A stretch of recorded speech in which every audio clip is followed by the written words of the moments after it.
가져가서 종의 몸에 지닌 것도 아낌없이 드리리라. 종의 몸에 지닌 것도 아낌없이 드리리라.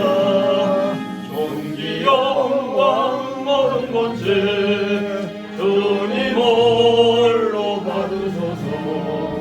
멸시천대 십자가는 제가 지고 가오리라. 이름 없이 믿도 없이 감사하며 섬기라. 이름 없이 믿도 없이 감사하며 섬기라.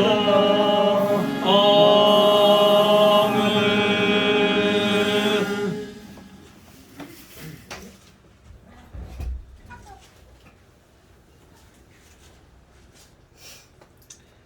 아, 350장 시작입니다.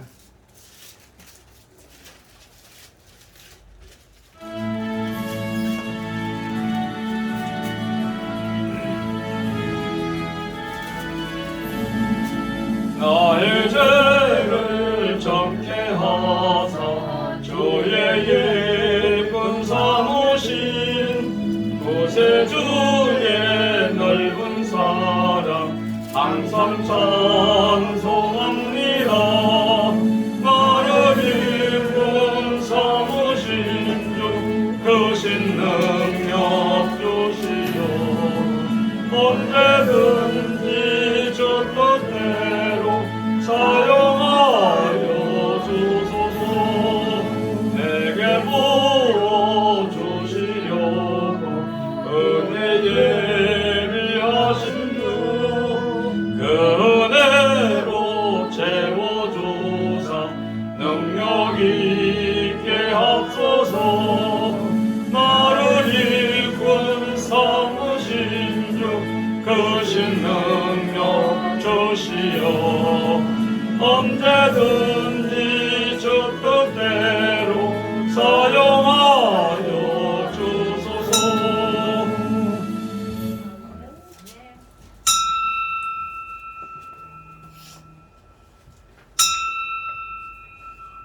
다 같이 묵상 기도 드리심으로 주일 오후 예배 하나님께 드립니다. 다 같이 묵도 드립니다.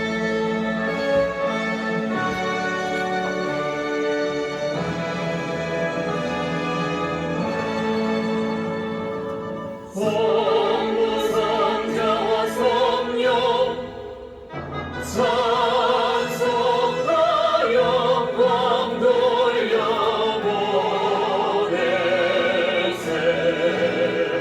대처로 지금까지 또 영원 무궁토록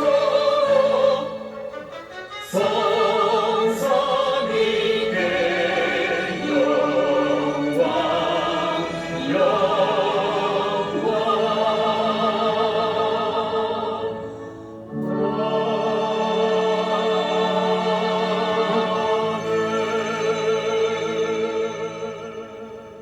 오직 여호와는 그 성전에 계시니 온천하는 그 앞에서 잠잠할지니라.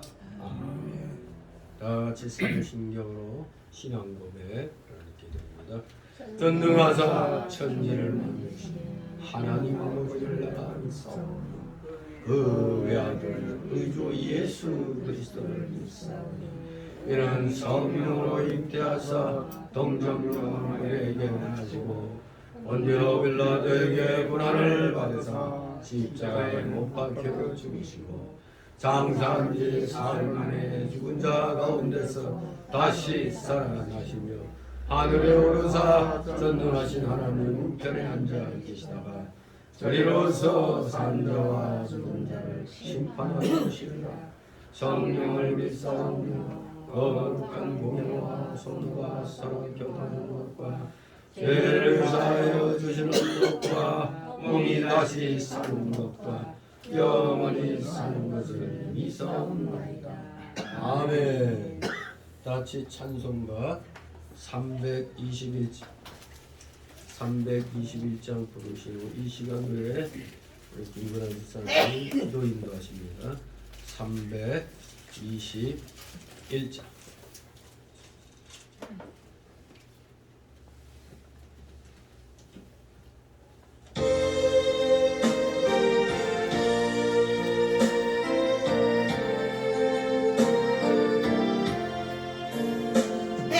자비한 주께서 부르시네 부르시네 부르시네 사랑의 햇빛을 왜안 받고 점점 더 멀리 가나 지금 오라 지금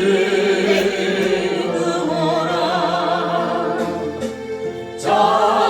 자비한 주께로 지금 곧 나오라 고달파 지친 자 쉬라하네 쉬라하네 쉬라하네 무거운 짐진 자 다 나오라 쉬게 해주시리라 지금 오라 지금 오라 자비한 주께로 지금 곧 나오라 주께서 지금도 기다리네 기다리네 기다리네 죄짐을 가지고 다 나오라 어서 주 앞에 오라 지금 오라 지금 오라 자비한 주께로 지금 곧 나오라 주님의 소리를 들어보라 들어보라 들어보라 그 이름 믿는 자 복받으리 어서 곧 일어나라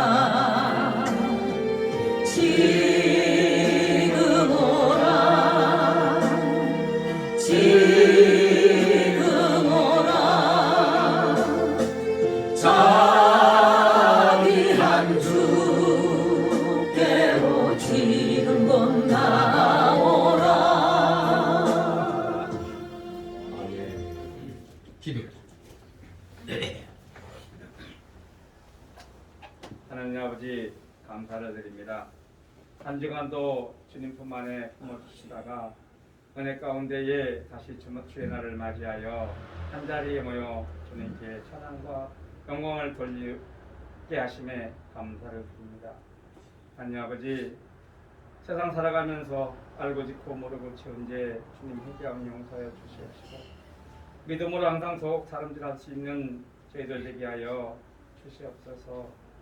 하나님 아버지 감사를 드립니다. 주님께서 세우신 이 나라 주님 보고 살펴주셔서 저 악의 무리들에게 넘어가지 아니하도록 전정호를 바꿔주셔서 이제 그들과 최적하여 싸워 반드시 승리할 수 있도록 아버지 함께하여 주시옵소서. 아멘. 첫째에 수도 없이 많은 것들이 골마서져 있습니다. 이 나라를 척화시키려고 그네들은 수십 년간 노력을 하고 첫째의 모든 것들을 만들어 놓았습니다. 아버지 깨닫지 못하는 이 백성들 주님 불쌍히 해주셔서 진정으로 이 나라를 바로 세워나갈 수 있도록 주님 도와주시옵소서. 은혜를 내려 주시옵소서. 저 붉은 물 사람들을 반드시 쳐서 멸하여 주셔서 나라가 바로 설 수 있도록 아버지 함께하여 주시옵소서. 하나님 아버지 감사를 드립니다.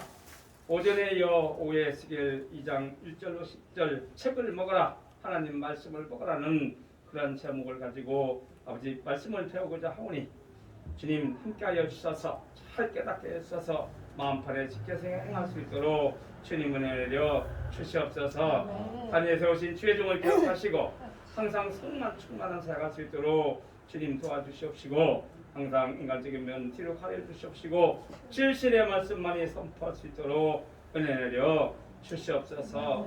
하나님 오늘 마지막 시간까지 주님 함께하여 주시옵시기를 간절히 빌고 바라오며 이 모든 말씀을 우리 예수를 감사하며 기도드리옵나이다. 아멘.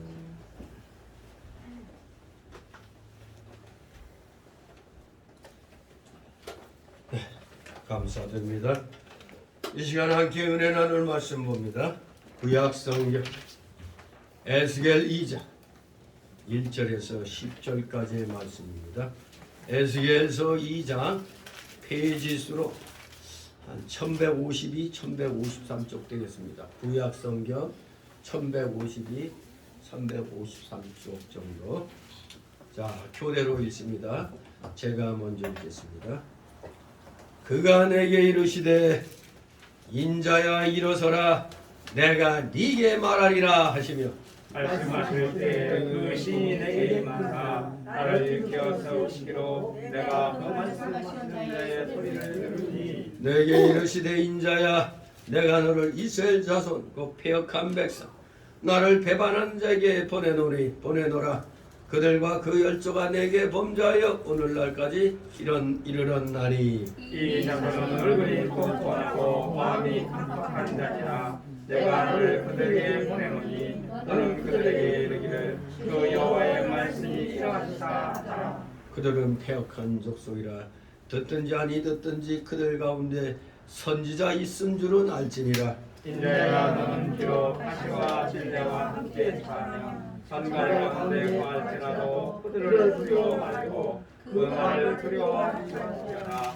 그들은 약한 족속이라도 그 말들을 두려워하며 그 얼굴을 무서워할지어다. 그들은 심히 패역한 자라 듣든지 아니 듣든지 너는 내 말로 구할지어다. 인자야 내가 내게 이르는 말을 듣고 그 패역한 족속같이 패역하지 말고 내 입을 벌리고 내가 내게 주는 것을 먹으라 하시기로. 내가 보니 한 손이 나를 향하여 퍼지고 그 손에 두루마리 책이 있더라. 다같이 그가 그것을 내 앞에 펴시니 그 안팎에 글이 있는데 해와 애국과 재앙의 말이 기록되었더라. 아멘.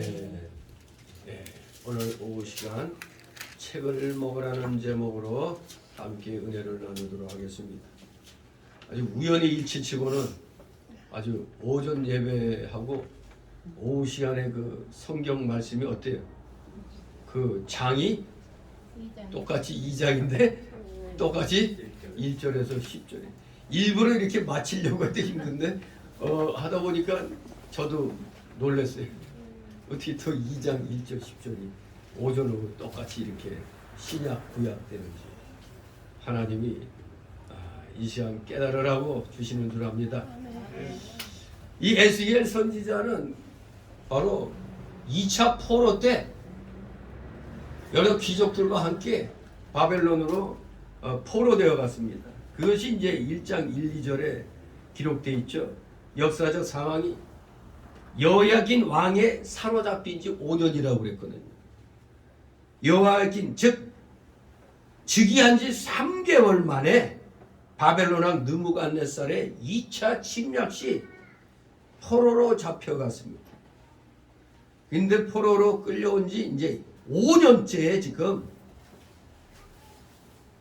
에스겔도 다른 사람들과 함께 이 2차 침략 때 포로로 지금 끌려와서 여기 그발강가 근처 데라비브에서 살고 있었던 겁니다. 바로 여기에서 이제 하나님의 부르심을 이제 받는 겁니다. 포로지에서 포로로 끌려온 그곳에서 하나님의 메시지를 받고 이제 전달하는 그런 사명을 받은 겁니다. 그런데 어느 시대나 선지자들은 괴롭습니다. 지금 모두 다 포로로 끌려와서 삶이 공고하고 힘들어 죽겠는데 아니 위로의 메시지가 아니라 사실 항상 그냥 멸망하리라. 징계받으리라. 이제 지금 2차 침략 때 끌려왔기 때문에 아직 예루살렘에는 그 시드기야가 그 아잡이라고 그러죠. 그 아저씨가 이제 대신 왕으로 세워졌어요. 바벨론이 시드기야로 왕으로 세웠잖아요. 근데 아직 예루살렘은 멸망 안 했는데 이제 여기서 자꾸 멸망의 그 전주곡을 갖다 자꾸 울려대니까 그리고 회개하라고 외치니까 가뜩이나 삶이 공고해 죽겠는데 자꾸 그냥 폐부를 찌르는 말만 해대고 있는 겁니다. 그러니까 지금 우리가 어떤 처지인데 그런 소리 하느냐 이겁니다. 올바른 하나님 말씀을 전할 때마다 에스겔은 반대자들의 조롱과 핍박을 의연히 견뎌내야만 합니다. 그러기 위해서는 에스겔 자신 스스로 하나님의 말씀을 또 하나님에 대해서 더 깊이 확신할 필요가 있었던 겁니다. 그러기에 하나님께서는 환상을 통해서 에스겔에게 깊은 확신과 용기를 갖게 해주셨습니다. 그게 바로 1장의 내용인 겁니다. 확신과 용기를 갖고 담대하게 여기 포로지에 끌려온 백성들에게 외치라 이겁니다. 그래서 이제 2장 본문에서 이스라엘은 탕자요 배신자다 이렇게 설명을 하고 있습니다. 이스라엘은 탕자요 배신자다. 마치 포로지에 끌려온 백성들 입장에서는 염장 지르는 소리만 해야 되는 거죠. 쉽게 말해서 위로가 아니라 염장 지르는 소리만 선언하는 겁니다. 그래서 하나님은 저들에게 이제 저들이 에스겔에게 별의별 조롱과 핍박을 할 텐데 너는 고난과 회방이 닥쳐와도 겁내지 말고 담대하게 큰 소리로 내가 전하는 말을 외치라고 명령을 하시는 겁니다. 여기서 우리는 하나님의 메시지를 지속적으로 거부했던 그 당시 이스라엘 사람들의 패역성과 더불어 그러한 백성에게 담대하게 심판의 메시지를 전하라고 선지자를 격려해 주시는 하나님의 사랑을 우리가 살펴볼 수가 있는 것입니다. 가뜩이나 어려운 상황에 있을 때 어떻게 보면 이스라엘 백성들은 에스겔 선지자가 마치 우리나라식으로 말하면 놀부심보같이 말하는 것 같죠. 마치 지금 안 돼 갖고 있는데 더 안 좋은 얘기만 지금 자꾸 해야 되니까 심판의 메시지, 그들의 그 패역함과 더불어 패역성을 일깨워주고 그래서 반드시 하나님이 심판하신다는 걸 전하라고 하니 그러니 백성들이 얼마나 인간적으로 화가 나고 그래서 에스겔을 그냥 편하게 놔둘 수가 없습니다. 그래서 하나님은 선지자를 보호하기 위해서 먼저 자신부터가 확신과 용기가 필요하기 때문에 이것을 불어넣어 주시는 겁니다. 자, 그래서 오늘 1절 10절을 크게 세 단락으로 나눠서 봅니다. 1절 첫 번째 단락 1절 4절 에스겔을 일으켜 세우신 후 패역한 백성에게 보내시는 하나님, 에스겔을 일으켜 세우신 후 패역한 백성에게 보내시는 하나님. 두 번째 단락으로는 5절 7절 듣든지 아니 듣든지 전하라고 하시는 하나님. 세 번째 단락으로 8절 10절 에스겔에게 말씀을 먹으라고 하시는 하나님. 이렇게 세 내용으로 단락을 나누어서 살펴보도록 합니다. 그럼 첫 번째 단락 1절 4절 에스겔을 일으켜 세우신 후 패역한 백성에게 보내시는 하나님. 1절 2절 있습니다. 그가 내게 이르시되 인자 일어서라 내가 네게 말하리라 하시며 말씀하실 때 그 신이 내게 임하사 나를 일으켜 세우시기로 내가 그 말씀하시는 자의 소리를 들으니. 아멘. 하나님께서 엎드러진 에스겔에게 일어서라고 말씀하십니다. 하나님께서 일어서라고 할 때 일어나려고 힘을 쓰면 하나님의 신이 와서, 즉 성령이 와서 일으켜 세워 주시는 겁니다. 그러나 힘을 쓰지 않으면 하나님의 신이, 하나님의 성령이 일으켜 세워주시지 않습니다. 우리가 어떻게 하느냐에 따라 하나님이 도와주시기도 하고 모른 척하기도 하시는 겁니다. 하나님께서는 우리 성도가 연약한 상태에 빠져 있거나 안전병야 같은 상태에 있는 것을 원치 않으십니다. 일어서라고 명령하시는 겁니다. 절망 중에 있다고 해서 그래 힘들겠구나 한 게 아니라 절망을 깨고 일어나라고 말씀하시는 겁니다. 그때 즉시 순종하여 일어서려고 힘을 쓰면 하나님의 신 성령이 오셔서 일으켜 세워주시고 강건하게 해주시는 겁니다. 우리말로는 내가 마음먹기 달렸다는 말이 있죠. 우리 기독교인은 내가 마음만 먹으면 성령께서 힘을 주시는 겁니다. 인자야 일어서라 명령하십니다. 여기서 인자는 누굴 가리키는 거예요? 에스겔을 가리키죠. 하나님께서 에스겔을 인자라고 부르신 것은 에스겔로 하여금 너 자신이 사람인 줄 알고 스스로 겸손하라는 그런 뜻입니다.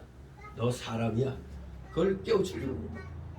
하나님께서 에스겔을 부르실 때 이 말을 사용하신 의도는 인간이란 존재가 하나님 앞에서는 무능하고 연약함으로 주의 일을 하는데 교만하지 말고 겸손하게 만들기 위해서 인자야 하는 이 말을 사용하신 겁니다.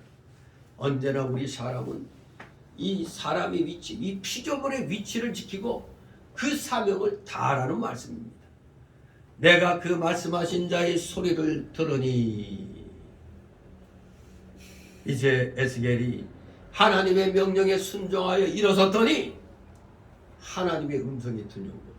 순종하니까 역사가 일어나는 겁니다.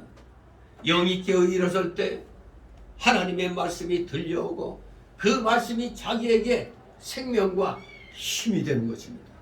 3절 4절 있습니다. 내게 이르시되 인자야 내가 너를 이스라엘 자손 곧 패역한 백성 나를 배반하는 자에게 보낸다. 그들과 그 열조가 내게 범죄하여 오늘날까지 일어났나니 이 자손은 얼굴이 뻔뻔하고 마음이 반박한 자니라. 내가 너를 그들에게 보내노니 너는 그들에게 이르기를 주 여호와의 말씀이 이러하시다 하라. 아멘. 순종해서 일어났더니 하나님의 말씀이 들려왔습니다. 그런데 하나님의 그 말씀이 기분 좋게 위로하는 소리가 아니라 뭐라고 그랬어요? 이스라엘 자손 곧 패역한 백성 나를 배반하는 자에게 너를 보내겠다 그랬어요. 패역한 백성에게 나를 배반하는 자에게. 여기 백성으로 번역된 이 히브리어를 알아야 돼요. 패역한 백성. 이 히브리어로는 고임이라는 단어인데 고임. 바로 이것은 유다인들이 이방인들을 부를 때 보통 사용하는 단어입니다. 이방인들을 부를 때 사용하는 단어예요. 근데 하나님이 하나님 백성을 지금 뭐라고 부르는 거예요? 이방인들 부를 때 쓰는 호칭으로 부르고 있어요. 이 패역한 백성이라고. 한마디로 이 말씀은 신성 모독자, 버린 자, 세상에 찢기같이 더럽고 혐오감을 느끼게 하는 존재라는 그런 의미입니다. 지금 이미 이스라엘 백성들은 완전히 하나님 눈밖에 나 있는 겁니다. 바로 하나님은 이스라엘을 향해서 이러한 의도로 이 패역한 놈들, 세상에 찢기 같은 놈들 하면서 고임이란 단어로 사용하고 계십니다. 따라서 이것은 유대인들이 하나님께 버림받았습니다. 이제는 하나님께서 그들을 자기 백성으로 여기지 아니하시며 마치 이방인들과 똑같이 취급하신다는 말씀과 같은 겁니다. 그러니 에스겔이 딱 들을 때 청천벽력 같은 그야말로 마른 하늘의 날벼락 같은 그런 말씀이잖아요. 아이고 우리가 완전히 하나님께 버림받았나. 청천벽력 같은 그런 말씀입니다. 이 충격적인 선포가 오늘 우리에게 주는 경고는 마찬가지입니다. 그때나 지금이나 하나님의 뜻을 거역하고 끝까지 그 죄를 회개하지 않는 자는 결국 버림받게 되고 마치 사무엘상 15장 26절처럼 예레미야 8장 5절 12절 말씀처럼 버림받게 되는 겁니다. 찌꺼기 같이 취급되어 심판의 불로 태워진다는 사실입니다. 순종하지 않고 회개하지 않는 자 멸망하게 되는 겁니다. 이스라엘 백성들이 스스로는 아브라함의 자손이라고 자랑은 뻔질나게 하면서도 하나님의 말씀은 순종하지 않았습니다. 마치 나는 기독교냐 나도 기독교이냐 그래놓고 예배도 안 드립니다. 그저 세상에 나가서 안 믿는 사람과 똑같이 행동해요. 그러면 그런 자를 향해서 하나님은 이 폐역한 고이마 그렇게 부르는 겁니다. 예이 버려진 놈아, 예이 찌꺼기같이 더러운 놈아, 그런 의미가 되는 겁니다. 진실로 오늘날 우리들도 두려워해야 됩니다. 하나님의 말씀을 순종하지 않으면 직접 하나님이 이렇게 뽑아서 세운 선민 이스라엘도 이렇게 심판을 받는다는 겁니다. 이들은 너무너무 뻔뻔했습니다. 마음이 강팍하고 얼굴이 뻔뻔해질 대로 된 겁니다. 2차로 지금 침략당해가지고 포로로 끌려와 있는 상황에서도 더부지 뉘우칠 줄 회개할 줄 몰랐던 겁니다. 오늘날 우리들도 예수님 믿는다고 하면서 성경 말씀을 내어버리고 믿는 사람 많이 있습니다. 쉽게 말하면 제초신앙, 즉 복음서가 4개가 있죠. 4권 4대 복음이 있는데 여기에 또 하나가 추가되죠. 오늘날에 내가 복음 내가 복음이 추가되어 있어요. 아니 하나님 말씀은 다 옆으로 치워버리고 내가 복음 책만 꺼내고 있는 거예요. 내가 복음. 이런 사람들이 지금 너무나 많이 있습니다. 제가 우스갯소리로 한번 말씀드렸나? 어느 그냥 실력 있는 목사님이 어느 교회에 청빙되어 갔는데 그 청빙되어 간 교회가 아주 그냥 뭐 하나님 말씀으로 은혜가 충만한 교회래. 그래서 기대를 잔뜩 부고 그 목사님이 그 교회에 가서 먼저 주일학교 보니까 아주 열심히 있는 것 같아. 거기서 칠복이란 아이를 불러다가 얘 너 여리고성 누가 무너뜨렸니? 그러니까 애가 그냥 화들짝 놀래더니 나 안 했어요 그러더니 나 안 무너뜨렸어요 그래. 깜짝 놀랐고 이게 무슨 소리야?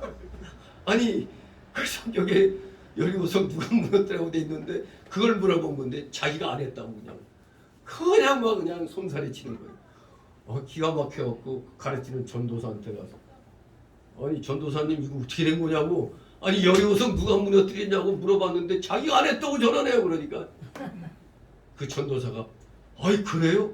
걔는 거짓말하지 않는 자예요. 거짓말하지 않는 애예요. 걔 말이 맞을 거예요. 그래. 걔가 너무 기가 막혀가지고 장로한테 갔어요. 아니 장로님 이게 도대체 어떻게 된 겁니까? 아니 여리고성 누가 무너뜨렸냐고 물어봤더니 자기가 안 했다고 그러고 전도사는 걔가 거짓말하는 애가 아니라 걔 말이 맞다고. 이거 어떻게 된 겁니까? 그러니까 장로가 아니 어떤 놈이 이거 그 성을 무너뜨렸어요. 어떤 놈이 무너뜨렸냐고. 그냥 그 목사님이 그 자리에서 기절해서 나자빠졌다는 거지 그냥. 그만큼 이게 오늘날 성경 말씀을 안 본다는 얘기, 안 본다는 얘기. 심지어 그때 어느 목사님 뭐 어디 북에 가서 뭐 하는데 앞에는 장로 권사가 앉았는데 성경 어디를 피라고 그랬더니 이게 구약인지 신약인지도 모르고 막 그냥 헤매고 있는 그런 모습도 본다는 거예요. 이게 목사 잘못이죠. 왜? 다 이런 화면 띄워놓고 화면으로 이렇게 하고 직접 자기가 찾기를 안 하니까 어디 붙었는지도 모르는 거예요. 그러니까 맨날 예화나 맨날 그냥 무슨 그 책 얘기나 영화 얘기나 세상 좋은 듣기 좋고 재밌는 얘기 그런 걸로만 하니까 성경이 어디 붙어 있는지 모르는 거죠. 그게 현실이에요, 현실. 우스갯소리 같은 것에서도 오늘날 우리 기독교인들을 뼈 때리는 그런 내용이 있는 겁니다. 정말로 하나님 말씀은 내어버리고 맨날 내가 복음책만 펴놓고 자기가 믿음 생활 잘하는 걸로 착각하고 있는 겁니다. 정말로 마음이 강팍하고 얼굴이 뻔뻔한 겁니다. 뭐 칠복이 말도 맞긴 맞죠. 자기가 무너뜨린 건 아니니까. 아무튼 우리 성경 말씀 열심히 읽어야 됩니다. 열심히 읽고 묵상하고 그래야 돼요. 바로 저 뻔뻔하고 패역한 강팍한 백성에게 내가 너를 보내겠다 했습니다. 한마디로 하나님께서는 에스겔을 누구한테 보내는 거예요? 에스겔을 환영하는 사람들에게 보내는 게 아니라 패역하고 반대하는 저 이방인과 같은 같이 되어버린 내가 버려야 마땅한 저런 자들에게 얼굴이 뻔뻔하고 마음이 강팍한 백성이 이스라엘 백성에게 보낼 것이니까 가서 하나님 말씀을 전하라고 하신 겁니다. 예, 마치 오늘날로 말하면은 어느 지역으로 이렇게 쭉 교회를 개척하려고 하는데 요 지역에는 대단히 그냥 이방 종교 세력이 너무 세갖고 이미 다른 뭐 대순진이니 무슨 이단 교회들이 질비한데 거기 가서 개척하라 했을 때 도전의식을 갖고 제가 가겠습니다 하는 사람이 많겠느냐? 아니면 저 강남 구이반 동네 그냥 한마디로 교회 간판만 딱 걸면 그냥 사람들이 와서 헌금 많이 하는 동네. 아마 대부분 편한 대로 가려고 할 겁니다. 많은 교회 그 목사들 보면은 외국에서 공부해갖고 와가지고 어디 자리를 차지하고 들어가려고 해도 자리가 없잖아. 다 목사들이 오래돼가지고 그 자리 계속 꿰차고 있으니까 더군다나 거기에 또 자기 아들을 또 이렇게 그대로 세우니까 자기는 있을 자리가 없잖아요. 그래서 이제 내세운 게 뭐라고요? 그게 계승하는 거 후임으로 저 이북에서는 뭐라고 그래? 아니 갑자기 그 단어가 생각이 안 나네. 세습한다. 아 세습. 세습이란 단어를 갖다 딱 이들이 만들어 가지고 그냥 자연스럽게 목회자 아들이 실력 있으면 자연스럽게 그 교회 하는 게 최고로 나은 거죠. 생판 모르는 딴 데에서 있던 사람을 끌어들여 갖고 세워? 그 말이 안 되는 거예요. 그건 비성경적인 겁니다. 없으면 그럴 수는 있지나 아들이 열심히 신령하게 성경 공부하고 그리고 자격을 갖추면 당연히 그 아들이 세움받는 게 최고 좋은 겁니다. 그런데 이런 정당한 것까지 다 세습으로 몰아쳐가지고 아들을 갖다 세우면 마치 큰 죄를 짓는 것처럼 그렇게 프레임을 만들어 놓은 거예요. 아무튼 그래가지고 항상 이들은 부자교회, 큰 교회 어떻게든지 들어가려고 그렇게 애를 쓰죠. 에이, 자그마한 교회 그냥 맨날 그냥 이 생활비도 안 나오는 교회라면 갈 생각을 안 하죠. 아니 개척할 생각을 안 합니다. 왜? 대부분 보면은 처음에는 개척할 때 호기 있게 개척하지만 1, 2년을 못 넘기고 그냥 문 닫는 경우가 많거든요. 아무튼 목회자 입장에서도 사실 편한 데 보냄받으면 좋겠지만 그야말로 자기만 보면 그냥 잡아먹을 듯이 대드는 그런 동네에 가는 거 인간이라면 다 꺼려합니다. 하지만 이 나라에 복음이 들어왔을 때 하나같이 미국의 선교사들, 외국의 선교사들이 가난하고 어려운 저 한반도 조선으로 나를 보내달라 해서 정말로 그들의 피눈물이 오늘의 대한민국 교계를 이룩한 겁니다. 좋은 자리 다 뿌리치고 아주 열악한 환경에 이 조선 땅으로 왔던 겁니다. 오늘날 우리는 그 정신을 잃어버렸어요. 다 잃어버리고 편하고 좋은데 그런 데만 찾는 겁니다. 지금 여기 에스겔 입장에서도 자기를 환영하는데 보내야 되는데 보냄받았으면 좋겠는데 완전히 자기를 반대하고 조롱하고 비난하는 저 폐역한 백성들에게 보낸다고 하니 인간적으로는 상당히 좀 쓰라릴 겁니다. 걱정이 될 수밖에 없죠. 자, 그러면서 두 번째 단락으로 5절 7절 듣든지 아니 듣든지 전하라고 말씀하십니다. 듣든지 아니 듣든지 전하라고 하시는 하나님. 5절 있습니다. 그들을 폐역한 백성이라 듣든지 아니 듣든지 그들 가운데 선지자 있은 줄은 알지니라. 아멘. 사실 전도자의 그 마음가짐은 이래야 되는 거예요. 내가 전해서 안 들으면 에이 하고 포기하고 가는 게 아니라 듣든지 아니 듣든지 예수 믿으면 천국, 안 믿으면 지옥이라고 분명히 선포를 해야 되는 겁니다. 이스라엘 백성이 아무리 폐역하여 하나님 말씀을 반대한다고 할지라도 그들에게 반드시 이 하나님 말씀을 전해서 알게 하라는 겁니다. 듣든지 아니 듣든지 전하라 이겁니다. 왜냐하면 그들이 그 당시에는 듣기 싫어서 반대한다 할지라도 나중에는 도리어 깨닫고 아 그때 그렇게 누가 전했지 깨닫고 회개하여 바로 설 수가 있기 때문에 그래요. 일단 들은 게 있어야지. 비록 그 당시에는 반대해서도 그 지나가면서 딱 전하고 한 말이 어느 날 자꾸 이 마음판에 쫙 새겨지면서 귓가에서 맹맹 울릴 때가 있어요. 그런 사람은 택한 자죠. 바로 지금 당장에는 안 들어도 나중에라도 돌아올 사람들이 있기 때문에 듣든지 아니 듣든지 포기하지 말고 그대로 전하라는 겁니다. 듣든지 아니 듣든지 여호와의 말씀을 바로 전하면 그들이 반대하면서도 참 선지자가 있는 줄을 알게 되는 겁니다. 아, 그래도 그때 그 선지자가 참 선지자구나. 이 알게 된다는 거죠. 그래서 그들의 양심이 여호와의 말씀인 줄 알고 깨닫게 되는 겁니다. 그래서 우리가 전도할 때 예수 믿으세요. 믿고 천국 가세요 할 때 아무것도 아닌 것 같아도 그냥 흘려들여 갈지라도 믿으면 천국 간다고? 안 믿으면 지옥 간다고? 아이 기분 나쁘네.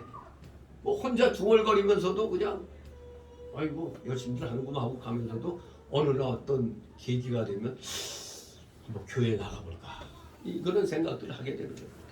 그래서 전도는 이래서 중요해요. 우리가 비록 전도지를 A라는 사람에게 줬어도 A라는 사람은 또 딴 데 가서 또 다른 교회에서 전하는 것을 듣고 우리가 전할 때는 별로 깨닫지도 못하고 듣지도 않았는데 어느 날 다른 지역에 갔을 때 어느 교회에서 전도지 돌렸을 때 그게 딱 마음에 꽂히는 수가 있어요. 그러면 우리가 맨 처음에 했어도 그 사람은 다른 교회에서 거두는 거죠. 그러나 반대로 또 다른 교회에서도 또 전했을 때 아무것도 반응하지 않던 사람들이 또 우리 쪽에 와서 전도지 돌릴 때 보고 한번 교회에 나가볼까 이런 마음이 생기는 겁니다. 아무튼 그래서 듣든지 아니 듣든지 우리는 전하고 하여간 열심히 전도지를 줘야 되는 겁니다. 6절 있습니다. 인자야 너는 비록 가시와 찔려와 함께 처 정갈 가운데 거할지라도 그들을 두려워 말고 그 말을 두려워 말지어다. 그들은 폐역한 족속이라도 그 말을 두려워 말며 그 얼굴을 무서워 말지어다. 아멘. 정말 어디 일하러 갈 때 너 가는 곳은 무지무지하게 힘든 곳이야 하면은 사실 사람이 주눅이 들 수가 있어요. 그냥 걱정하지 말고 나가 하면서 그러면 다 앞길이 평탄하게 열릴 거야. 막 이렇게 위로하고 격려해도 갈까 말까인데 아니 미리 하나님은 너 가는 곳은 가시밭길이야. 이렇게 말씀하고 있는 겁니다. 진실로 말씀을 전해야 하는 사역자의 앞길은 그야말로 모욕과 저소와 혹독한 핍박이 예상되는 가시밭길인 것입니다. 사도행전 20장 23절 디모데후서 1장 8절에서 이와 비슷한 말씀을 하십니다. 모욕과 조소와 혹독한 핍박의 가시밭길이다. 그러나 그러한 고난을 두려워하거나 회피하지 아니하고 오히려 더욱더 용기 백배하여 나아가 하나님의 메시지를 외쳐야 하는 것이 전도자의 사명임을 사도행전 8장 9절에서 말씀하는 겁니다. 전도자는 우리 구원받은 성도는 누구나 다 전도자가 될 수 있어요.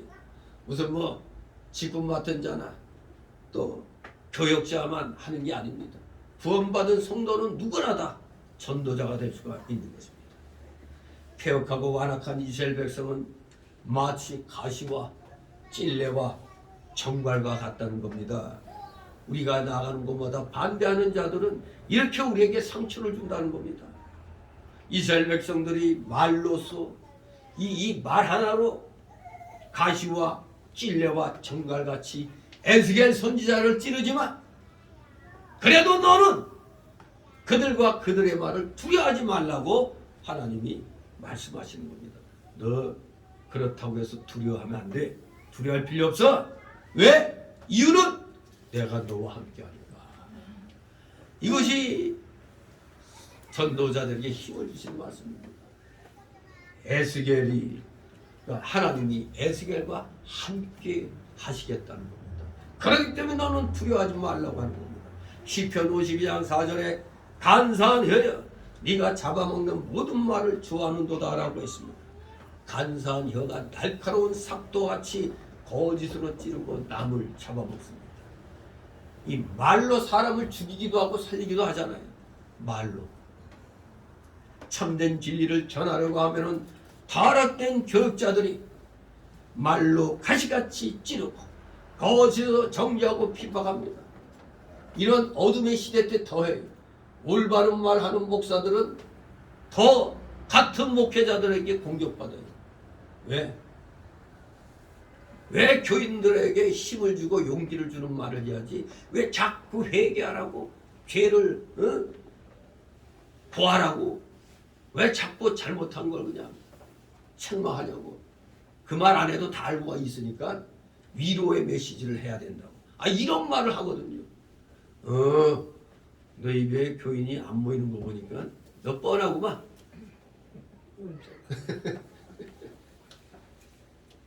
좋은 말을 해야지. 맨날 그런 회개하라 그냥. 죄 짓지 말라 뭐 이런 말 하니까 누가 좋아하냐 이거. 정말로 그들이 그렇게 하는 이유가 있죠.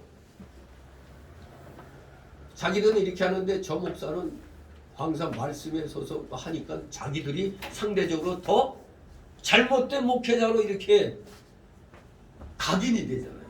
그걸 많이 하려니까 도리어 제대로 하고 있는 데를 쳐야 되는 겁니다. 마치 오늘날 애국운동하는 목사들을 잘못됐다고 공격하는 목사들 보면 대부분 애국운동하는데 나오지도 않는 자들이 태완일 거예요. 그저 입으로만 그냥 경건하지 않은 자들. 저 소시 같은 자. 알만한 사람은 다 알아요. 교인들도 알아요. 평신도들도 아우 저거 아주 저 기회주의적인 그런 목사라는 걸 다 알고 있습니다. 어떤 청년은 그게 염려돼가지고 아이고 저 교회 큰일 났네. 염려돼갖고 그 교회 청년들에게 얘기해도 이미 그 교회 청년들은 이게 씌어져 있어. 뭐가 덧입혀져 있어서 우리 목사님이 최고야 하면서 그러는 겁니다. 하여간 돈을 잘 풀어. 돈을 잘 풀어. 우리 사람은 물질에 약하거든. 아무튼 자기가 잘못된 길로 가면 갈수록 바른 길로 하는 사람들이 눈에 가시 같아서 그들을 반대로 공격을 하게 되는 거예요. 거짓으로 정죄하고 핍박하고. 그래도 하나님만 의지하고 담대하게 전해야 되는 겁니다. 하나님이 함께 하시다고 생각하면 그냥 전하면 됩니다. 듣든지 아니든지. 아무리 중상모략을 하고 거짓말로 비방하고 매장시켜도 하나님 말씀대로 바로 나가면 절대 그들이 무너뜨리지 못하는 겁니다. 그래서 예레미야 1장 17, 19절에 그러므로 너는 네 허리를 동이고 일어나 내가 네게 명한 바를 다 그들에게 구하라. 그들을 인하여 두려워 말라. 두렵건대 내가 너로 그들 앞에서 두려움을 당하게 할까노라. 보라 내가 오늘날 너로 그 온 땅과 유다 왕들과 그 족장들과 그 제사장들과 그 땅 백성 앞에 견고한 성읍 세기도 노성벽이 되게 하였은즉 그들이 너를 치지만 이기지 못하느니라. 이는 내가 너와 함께해서 너를 구원할 것임이라 여호와의 말이니라. 이렇게 예레미야 선지자에게 예레미야 1장 17, 19절에 격려와 위로의 메시지를 주는 겁니다. 절대 저 악한 것들, 저 위선자들 두려워하지 말라는 겁니다. 또 마가복음 16장 17절 18절에도 믿는 자들에게는 이런 표적이 따르리니 곧 저희가 내 이름으로 귀신을 쫓아내며 새 망언을 말하며 뱀을 집으며 무슨 독을 마실지라도 해를 받지 아니하며 병든 사람에게 손을 얹은즉 나으리라 하시더라 하십니다. 믿음으로 전진하는 자에게는 어떤 세력이 와도 절대 할 수가 없습니다. 그러므로 핍박하는 세력을 두려워하지 말고 듣든지 아니 듣든지 바른 말씀만 우리들은 전해야 하는 것입니다. 7절 있습니다. 그들은 심히 배역한 자라 듣든지 아니 듣든지 너는 내 말로 구할지어다. 아멘. 한마디로 하나님의 말씀을 계속 전하라는 얘기입니다. 듣든지 아니 듣든지 옳은 말씀을 계속 전해놓으면 그 중에서 듣는 사람이 또 생겨나는 겁니다. 그러므로 바른 진리를 받은 사람이 먼저 나가서 전해야 돼요. 그들이 믿고 안 믿고는 하나님께 맡기고 말씀을 전하면 하나님께서 그 말씀을 가지고 역사를 하시는 겁니다. 그래서 그 말씀을 받는 자는 하나님께서 구원한 자요, 또 받지 않는 자는 그 말씀으로 아마 심판할 것입니다. 내 말로 구할지어다 그랬습니다. 그러니까 에스겔 선지자에게 네 생각을 전하라는 게 아니죠. 내가 주는 말, 하나님께서 명령하신 말, 그것만을 신실하게 전하라는 겁니다. 이것은 우리들이 전도할 때 우리가 오직 하나님 말씀만을 전해야 한다는 걸 상기시켜 주는 겁니다. 고린도전서 2장 14절, 1장, 고린도전서 1장 1절 4절 또 13절, 고린도서 1장 12절, 오직 하나님 말씀을 전해야 된다는 걸 우리는 명심해야 됩니다. 마지막 세 번째 단락으로 8절 10절, 에스겔에게 말씀을 먹으라고 하시는 하나님, 말씀을 먹으라.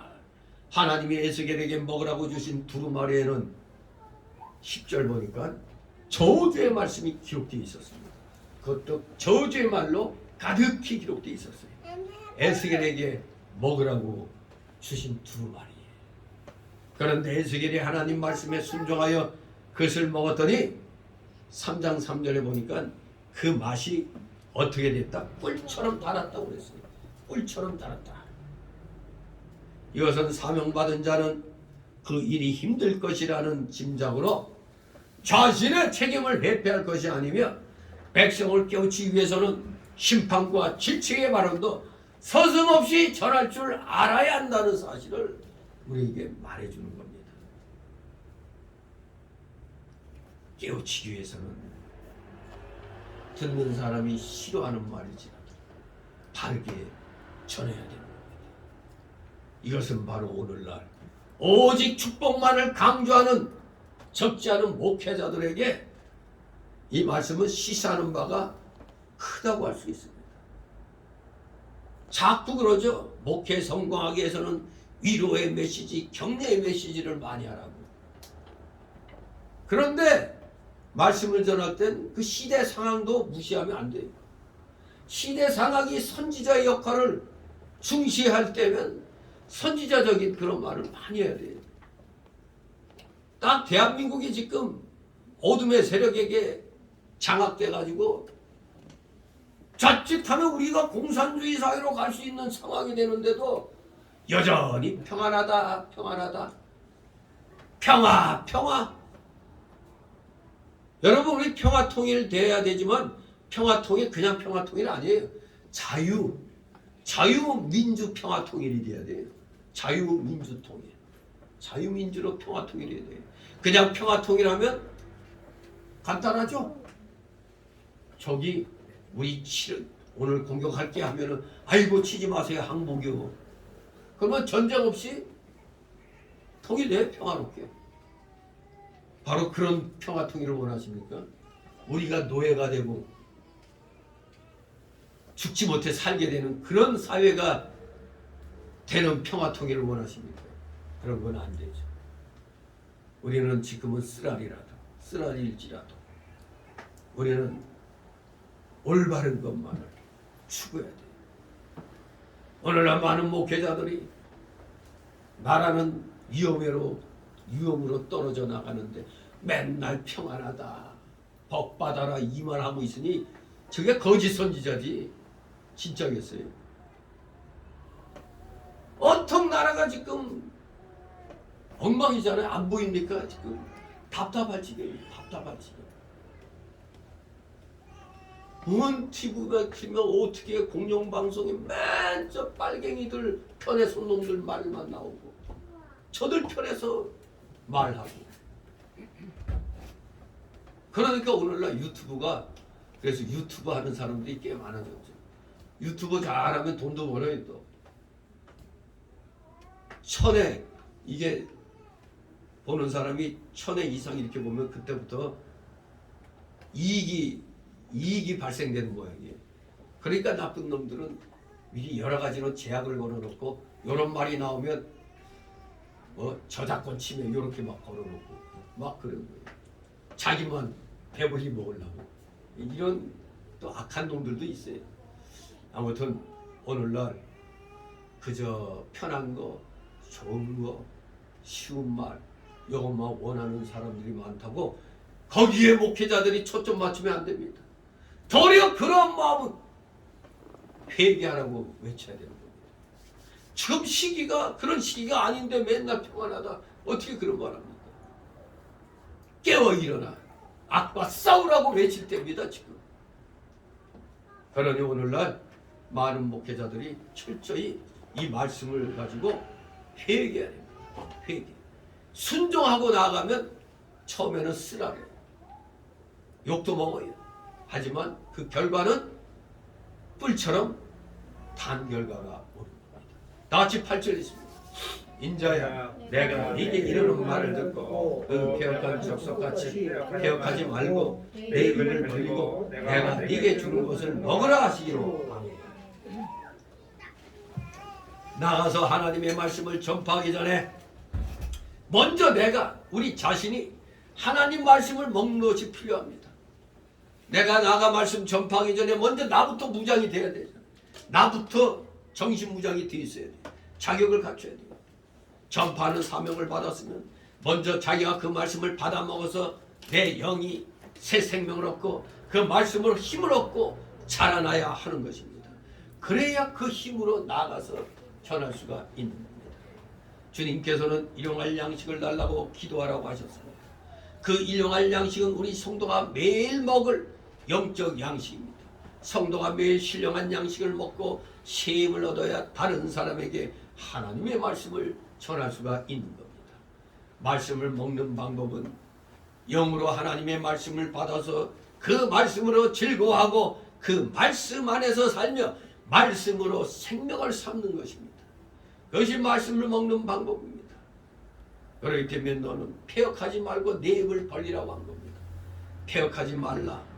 받은 사명을 하나님이 주신 그 사명을 회피하지 말라는 겁니다. 우리 유한한 인간들은 이런 실수를 자주 하죠. 자기 마음에 드는 일은 적극적이죠. 기본이잖아요. 우리가 본능입니다. 그러나 내가 원치 않는 일은 그 일이 하나님이 원하는 일일지라도 좀처럼 열심을 내려고 하지 않습니다. 그 대표적인 사람이 누구예요? 요나잖아요. 요나 보고 저 니느웨 가서 40일에 멸망한다고 전하라 그랬더니 아니 저 원수 같은 놈들 망하라고 했는데 뭐 괜히 그냥 얘기했다가 회개하고 돌아서면 안 되잖아요. 요나가 하나님이 니느웨에 가서 전하라고 했더니 싫어가지고 반대로 다메섹 가는 오늘의 그 스페인 그쪽으로 가는 배를 탔는데 배가 그쪽으로 가는 도중에 어떻게 됐다고? 풍랑을 받고 그래서 바닷속으로 던져지죠. 회피하려고 하면 안 됩니다. 힘들고 어렵더라도 하나님이 하시라고 했으니까 죽어도 해야겠다. 이런 자세를 가져야 됩니다. 또 입을 벌리는 걸 게으름 피면 안 됩니다. 내 입을 벌리라. 말씀을 사모하라는 것입니다. 가난한 심령, 사모하는 심령을 가지고 간절히 찾아야 하나님의 말씀을 먹을 수가 있습니다. 간절한 자에게 하나님이 주시는 겁니다. 갈급한 자에게 갈급함이 풀어지게 되는 겁니다. 좀 더 깊은 진리를 찾으려고 애를 쓰고 모든 문제를 말씀에서 해결하려고 할 때 하나님께서 풀어주시는 겁니다. 우리가 하나님 말씀을 받을 때 그 말씀대로 되지 못한 것을 회개하고 애통해하면서 그 말씀대로 되려고 애를 써야 거기에 도달할 수가 있는 겁니다. 중요한 건 순종하는 게 그래서 중요해요. 순종하고 실천해 나가면 성령께서 힘을 주시기 때문에 그 일을 행해 나갈 수가 있는 겁니다. 다 같이 10절 있습니다. 내가 보니 한 손이 나를 향하여 펴지고 그 손에 두루마리 책이 있더라. 그가 그것을 내 앞에 펴시니 그 안팎에 글이 있는데 애가와 애곡과 재앙의 말이 기록되었더라. 아멘. 이 구약 시대 때 성경책은 오늘날 우리와 같은 성경책이 아니에요. 두루마리, 양피지 같은 걸로 거기에다 써서 둘둘만 두루마리입니다. 두루마리. 하나님 말씀을 기록한 구약 시대의 성경책이 두루마리 책입니다. 그런데 하나님이 그것을 에스겔 앞에서 폈더니 어떻게 된 게 하나같이 그곳에는 안과 박이 다 글이 써 있는데 무슨 글이었느냐? 하나같이 다 슬픈 겁니다. 애가와 애곡과 재앙의 말로 그냥 두루마리 앞뒤가 그냥 가득 차 있다 이겁니다. 원래가 짐승 가죽이나 양피지로 엮어 만든 두루마리에는 보통 한 면에만 글이 쓰도록 되어 있어요. 한 면에만 글이 기록되어 있어요. 그러나 오늘 여기 본문에 나타난 두루마리는 좀 특이하게 안과 밖이 그냥 말씀이 기록되어 있는 겁니다. 이번에 아까 그 진몬의 결혼식장 갔을 때 그때 그거 갖고 시비 거는 자들이 있었죠. 뭐 그때 누가 윤석열이가 이쪽에다 쓰려고 그랬다나 원래 여기다 써야 되는데 이 뒷면에 쓰려고 그랬다고. 근데 그러나 나도 모르게 뭐 이거 봉투 꺼내갖고 이름 다 적으려고 하는데 그냥 난 이렇게 딱 넘기니까 이쪽에 써야 사람들이 다 기록할 거 아니야. 그래서 이쪽에 이렇게 쓰는데 여기다 쓰라고 그러더라고. 이쪽으로. 이게 바로 그때 그 누구야? 윤 대통령이 그랬나? 김건희가 그랬나? 저 유럽에 거기 갔을 때 그랬죠. 근데 그냥 이렇게 하다 보면 뒤에 여기도 사람들 오는 사람 생각하다 보면 뒷면에도 쓰게 돼 있는 거예요. 그냥 자연스럽게 나도 거기다 쓰려고 그랬는데 사람이 적어든 저든지 별로 이쪽에다 쓰라고 해서 이쪽에다 이렇게 기록했는데 정말로 아무것도 아닌 그냥 일반적인 걸 가지고 다른 나라 그 뭐야 대통령 영부인들도 그렇고 다 또 여기다 썼는데 김건희한테만 뭐 그렇게 윤 대통령이가 김건희 두 양반의 그거 한 것만 트집 잡았던 거죠. 네. 더 뒷면에도 쓸 때도 있는 거예요. 사람이 많으면은 이거 종이 전략하려면 앞뒤로 다 쓰는 거죠. 근데 일반적으로는 그냥 앞면에만 이렇게 써도 많이 나가죠. 그러나 뒷면에 썼다고 잘못된 건 아닙니다. 일반적으로 한 면에만 다 기록되어 있는데 옛날에 이 두루마리 성경에는 그런데 여기에 나타난 두루마리는 특이하게도 앞뒤로 그냥 다 빼곡히 써 있다고 합니다. 왜 그랬을까? 왜 일반적으로는 앞면에만 이렇게 한쪽에만 쓰이게 돼 있는데 왜 앞뒤로 가득히 써 있었을까?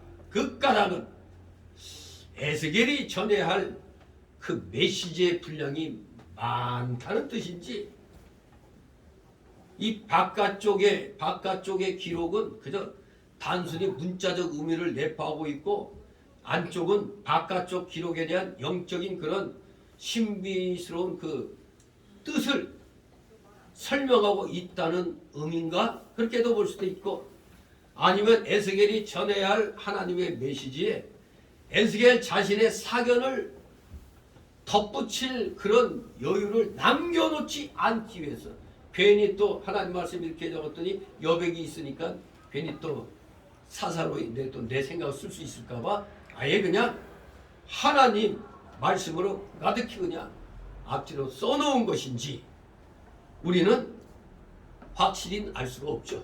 하지만 분명한 게 있습니다. 분명한 건 거기에 쓰인 내용이 중요한 겁니다. 그 내용이 이스라엘의 범죄에 대한 하나님의 재앙이었고, 그 재앙은 개인적인 것이 아니라 국가적인 것이었다는 사실이 분명한 겁니다. 안팎에 적혀진 내용 중에 다른 건 다 모른다 할지라도 그 내용은 이스라엘의 범죄에 대한 하나님의 재앙이었다. 그리고 그 재앙은 개인적인 게 아니라 국가적인 것이었다는 그 내용만큼은 분명했던 것입니다. 이것은 하나님의 말씀이 가감할 수 없도록 완전하게 기록된 것을 가리키는 것입니다. 곧 이 10절의 의미는 성경의 완전성과 충족성을 가리킨다고 볼 수가 있습니다. 더 이상 여기에 뭐 더 이상 적어놓을 게 없다 이겁니다. 그대로 다 그게 하나님 말씀이라 이거예요. 당시 에스겔이 본 두루마리 책에 애가와 애곡과 재앙의 말이 가득 기록되어 있다고 했습니다. 바로 이것은 이스라엘 백성이 죄로 인하여 하나님께 심판받을 내용들이 가득하다는 걸 기록해 놓은 겁니다. 바로 성경에는 하나님을 순종하는 자에게는 복을 주시고 불순종하고 거역하는 자에게는 심판한다는 내용이 기록되어 있는 겁니다. 그러니 저 폐역한 저 이방인같이 버림받고 쓰레기 같은 취급받는 저런 백성으로 된 저들이 이제 하나님의 심판을 받아야 된다는 걸 이 성경이 기록하고 있는 겁니다. 더군다나 이것을 먹으라고 했으니 잊을래야 잊을 수가 없는 겁니다. 이 이스라엘 백성에게 임하는 재앙이 실로 잊고 싶어도 잊을 수 없는 그러한 내용이 되는 것입니다. 우리가 옛날에 공부할 때 어떤 사람은 영어 특히 쫙 읽고 나서 이거 다 외웠으면 이걸 찢어갖고 씹어 먹는 그런 것도 있었죠. 대단한 결심을 나타낼 때 그러기도 합니다. 근데 그 아까운 책을 왜 찢어 먹어? 또 써야지. 아무튼 그만큼 대단한 결심을 한다는 그런 의미죠. 우리들도 오늘 이 말씀을 통해서 하나님 앞에 우리가 충실치 못하면은 반드시 그 결과는 심판이 있다는 것을 우리에게 깨우쳐주는 겁니다. 그것도 빼곡히 그냥 우리의 죄에 대한 멸망의 내용이 가득하게 기록되어 있는 겁니다. 이것이 우리에게는 복을 주시겠다는 복의 내용으로 가득 차도록 해야 됩니다. 그렇기 때문에 우리가 오전에 말씀드린 대로 그리스도의 장성한 분량에 이르기까지 우리의 영의 인격이 자라나도록 날마다 성경 읽고 열심히 말씀 붙잡고 기도하면서 그 말씀에 기록된 대로 지켜 행함으로 우리의 공력이 하나님의 그 생명책에 차곡차곡 쌓일 수 있도록 우리 모두 살아있을 때 최선을 다하는 아름다운 믿음의 용장들 되시기를 주님의 이름으로 축원합니다. 기도합니다. 거룩하신 하나님 아버지, 은혜를 감사드립니다. 정말로 순종하면 복이요 불순종하면 심판이라는 사실을 오늘 에스겔 선지자와 하나님과의 대화를 통해서 다시 한번 깨닫게 됩니다. 하나님께서는 순종하는 자를 기뻐하신다는 걸, 우리도 각자에게 주어진 복음의 사명이 있는 줄 믿습니다. 아무리 작은 일이라 할지라도 하나님이 맡기신 일인 줄 알고 최선을 다하여 순종하기를 즐겨하는 자들 다 되게 하여 주시옵소서. 감사드리며 예수 그리스도의 이름으로 기도드리옵나이다. 아멘. 다 같이 찬송가 357장 찬송입니다.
주 기도문으로 마칩니다.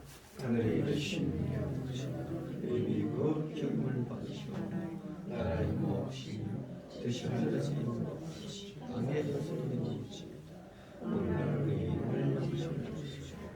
우리가 우리에게 죄 지은 자를 사여 준 것 같이 우리 죄를 사여 주옵시고 우리를 시험에 들게 하지 마옵시고 다만 악에서 듣고 하옵소서. 내게 나라와 권세와 영광 영원히 있사옵나이다. 아멘.